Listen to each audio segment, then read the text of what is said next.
Matthieu 10, 20. Car ce n'est pas vous qui parlerez, c'est l'Esprit de votre Père qui parlera en vous.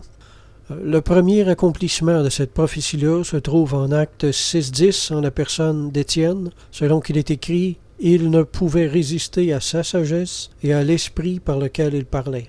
Je veux vous dire, remarquez quelque chose. Jésus a dit qu'il s'agissait de l'Esprit de notre Père.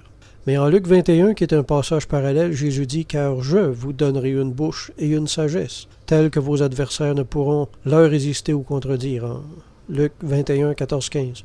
En Matthieu, on parle de l'Esprit de Dieu, l'Esprit du Père. En Luc, on parle de l'Esprit de Jésus.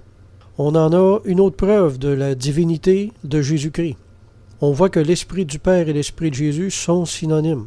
En parallèle à ça, on a 2 Corinthiens 13, 3, où l'apôtre Paul dit « Puisque vous cherchez une preuve que Christ parle par moi. » Comment est-ce que le Christ pourrait parler à travers une personne s'il n'était pas Dieu, s'il était juste un ange, comme les témoins de Jéhovah le disent? Réfléchissons un moment. Paul n'était pas le seul croyant qui bénéficiait d'inspiration de temps à autre comme ça.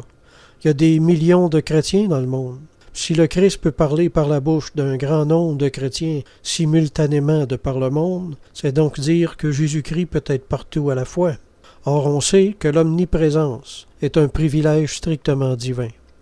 Croire en la divinité de Jésus-Christ, en la divinité de son esprit, c'est le premier pas à faire pour connaître l'inspiration ou la révélation intérieure.